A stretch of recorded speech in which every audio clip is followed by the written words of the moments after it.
Let's describe how to make bass guitar melodies more interesting. So the secret sauce works like this. You'll take a bass melody that is pretty bland, pretty basic, and you add in these 6 elements. You add in intervals, motifs, syncopation, non-root notes, octaves, and rests. So you add a few of these, or combination of a few of these, and you'll be able to turn a boring bass melody into something much more interesting. So here we have a bland bass guitar melody. It's not very interesting, and we're going to apply this secret sauce to it to make it sound interesting. So here's how it sounds before we've done anything to it.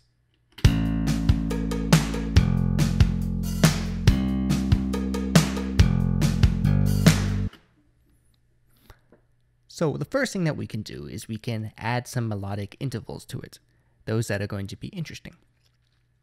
So the way to do that is to avoid intervals that are not interesting. What intervals are not interesting? Well, those are going to be the perfect fourths and perfect fifths. These are great for chords, but when you're doing a melodic progression with just single notes, is not particularly interesting. Now you can remember this for whenever you're doing a melodic idea. So a perfect fourth is going to be 5 semitones. 1, 2, 3, 4, 5. That's a perfect fourth. A perfect fifth is going to be 7 semitones. So anything that's a perfect fourth, you're going to want to avoid. Anything other than that should be okay. Now you're also going to want to stay within the scale that you're using. In this case, it sounds like a C major scale because it's all the white notes and it's a happy sounding melody. So I'm going to want to stay within my scale, but also avoid perfect fourth and perfect fifth notes intervals. So let's look at these notes and see if we can identify any perfect fourths or fifths. And if there are, we're going to want to change those. So from this first note,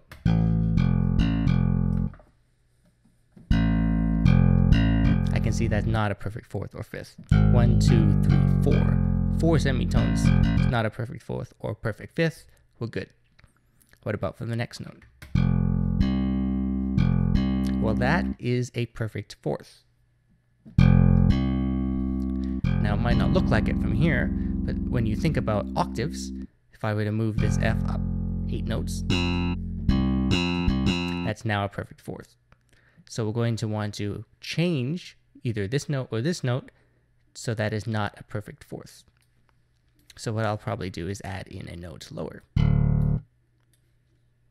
Let's see how that sounds.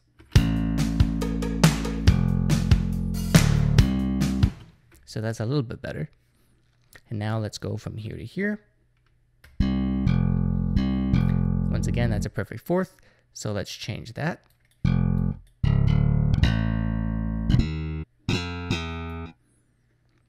And from here to here, that's not a perfect fourth or fifth, so that's fine. And from here to here, well, that's obviously less than a perfect fourth or fifth.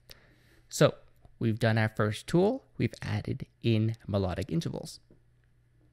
Now the next tool is we can add in some motifs, which are just melodic ideas, little things that we can have some kind of pattern. So whenever we can add a pattern, that's good. In this case, I'm going to add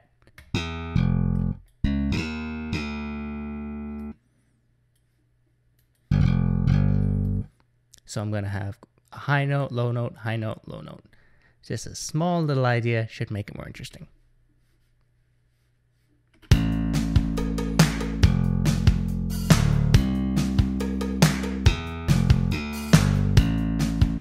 Something small, just a little motif, a tiny idea that you can add. Next, we'll add some syncopation. Syncopation is just going to be adding some rhythm to your idea. Now, how do you know what's going to be an interesting rhythm and what's not? Well, you can identify what's going to be a bad rhythm. So here we have a bar. This is going to be your beat, your key item. So anything within this is going to be within your grid, is going to be a very straightforward, boring, straight beat. So you're going to want to find something that's not exactly on the bar. And if you can find something that's not exactly within half of that, then you can find something that's going to be a little more rhythmic, have some entertainment to it.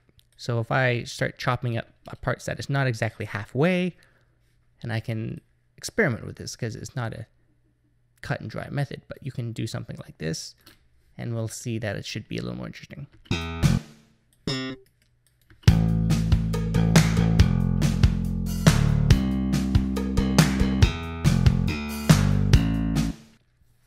Next, you're going to want to have non-root notes. So you're going to want to listen to what your ear's expecting and then change it. So in this case, it expects the melody to go. That's what it expects. So if we were to anticipate this and see what could we do that's a little different than that. What if we didn't go to this note? What if we went to something else?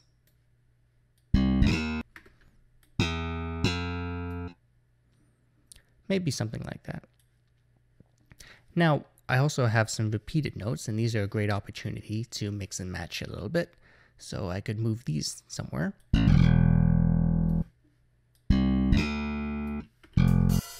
See how this sounds.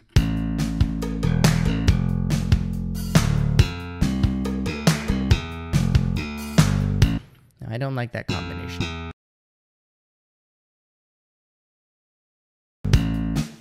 I might even rearrange this a little bit differently.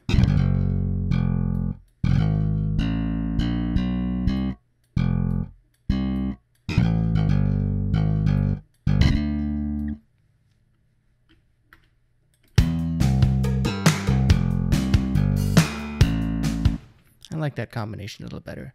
I'm just relying on my ears this time, but the idea, once again, is just to add in some combination of notes that is not exactly what your ear's expecting.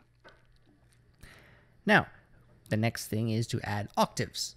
So anytime you have notes that are repeating, this is an excellent opportunity to add a note that's exactly 8 notes higher. So this is a note that's not actually moving, but it sounds like it's moving. So earlier I had these repeating notes, for example, here. What I could do, instead of having a C there, I could move the C down or higher.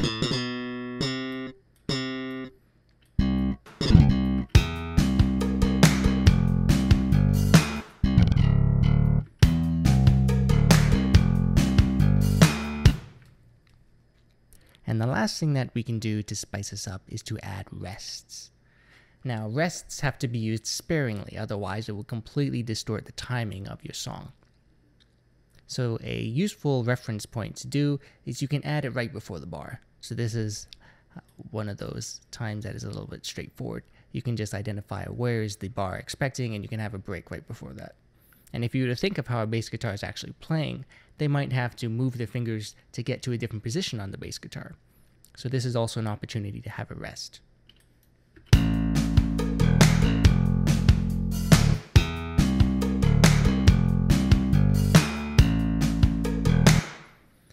So this is the melody that I've come up with for this example.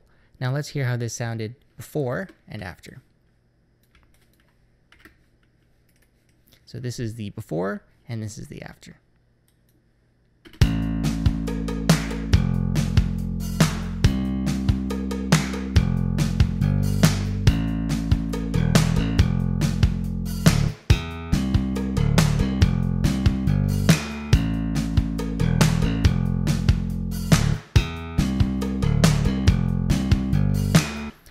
So this is the secret sauce. You can add in melodic intervals, motifs, syncopation, try to change the non-root notes.